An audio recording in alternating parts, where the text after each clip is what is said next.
Lallan top की debate में मुफ्ती इस्माइल नदवी ने कमाल का ज्ञान पेला कि अल्लाह ने इंसान को टेस्ट करने के लिए धरती पर भेजा है। बीमारी, दर्द, मौत सब इम्तिहान है।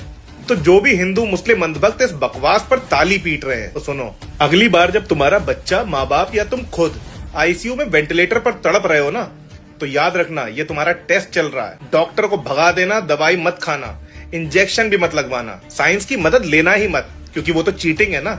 बिना ट्रीटमेंट के मर जाना, तब मानेंगे कि तुम्हारा टेस्ट पास हुआ या फेल। जब से जावेद अख्तर साहब और मुफ्ती इस्माइल साहब की डिबेट हुई है, तब से कुछ एथिस्ट लोग अपने पक्ष को मजबूत करने के लिए इस तरह से बयानबाजी कर रहे हैं। अब इसने मुफ्ती इस्माइल की इस बात को कि मुफ्ती इस्माइल साहब ने कहा है कि ये दुनिया एक टेस्ट है, इसे एक बकवास कहकर मजाक बनाया है। इसके कहने का मतलब ये है कि अगर ये दुनिया एक टेस्ट है तो फिर तुम साइंस का, मेडिकल का सहारा क्यों लेते हो? फिर तो तुम्हें सब कुछ खुदा या भगवान के भरोसे छोड़ देना चाहिए। मुझे लगता है अगर इसने सही से टेस्ट दिया होता तो शायद ही इस तरह का सवाल भी ना करता। चलिए, तुमको जवाब देने के लिए मुफ्ती इस्माइल साहब की जरूरत नहीं पड़ेगी, मैं ही जवाब दे देता हूँ कि क्यों आस्तिक लोग साइंस और मेडिकल साइंस से फायदा उठाते हैं। इसका इल्जाम था कि अगर दुनिया टेस्ट है तो तुम्हारा बच्चा जब वेंटिलेटर पर हो तो तुम डॉक्टर को भगा दो, क्योंकि दुनिया तो तुम्हारे लिए टेस्ट है। तो इसके लिए सबसे पहले लॉजिक समझना जरूरी है। अब सबसे पहले मेरा तुमसे ही सवाल है कि जब हमारे स्कूल्स में, हमारे कॉलेज में कोई टेस्ट होते हैं या एग्जाम होते हैं, तो उन एग्जाम या टेस्ट में क्या रिसोर्स यूज करना मना होता है? क्या उन एग्जाम या टेस्ट की तैयारी करने से मना किया जाता है? तो आपका जवाब होगा नहीं, क्योंकि जब हमारा स्कूल का एग्जाम होता है तो हमारे टीचर्स हमें इस बात की परमिशन देते हैं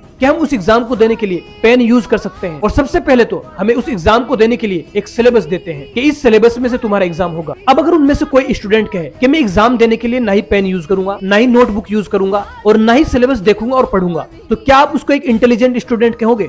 बिल्कुल नहीं, वो एक अच्छा स्टूडेंट नहीं हो सकता और ना ही वो इंटेलिजेंट स्टूडेंट हो सकता है, क्योंकि किसी भी एग्जाम को देने के लिए उसके रिसोर्स हमारे पास होने जरूरी है और उनका यूज करना हमारे लिए जरूरी है। तो इसका मतलब यह है कि टेस्ट के लिए कोशिश छोड़ना नहीं, बल्कि टेस्ट का मतलब अपनी एबिलिटी और अपने रिसोर्स का सही इस्तेमाल है। तभी एक स्टूडेंट अच्छा और इंटेलिजेंट स्टूडेंट कहला सकता है। और मैं आपको बताता हूँ कि असल टेस्ट का मतलब क्या होता है। टेस्ट ये नहीं है कि डॉक्टर को भगा दिया, बल्कि टेस्ट ये है कि तुमने अपने बच्चे का इलाज भी किया और उसके लिए दुआ भी। और टेस्ट ये है कि अपनी कोशिश के बाद, डॉक्टर की दवा देने के बाद अल्लाह ताला पर भरोसा भी रखा। और लास्ट में कहूंगा कि हाँ, बिल्कुल ये दुनिया एक टेस्ट है और हर टेस्ट की तैयारी के लिए पेन, पेपर और सिलेबस जरूरी होता है। और अल्लाह का टेस्ट भी यही है कि तुम अपनी अकल को सही से इस्तेमाल करो, ना कि अपनी अकल को बंद करके बेवकूफी वाला काम करो। मुझे उम्मीद है कि जिस कॉन्फिडेंस में तुमने इस बात को बकवास कहा था, तो तुम्हें ये बात समझ में आ गई होगी। अगर ये वीडियो आप लोगों को अच्छी लगी है तो प्लीज इस पेज को फॉलो करके इस वीडियो को शेयर जरूर करिएगा।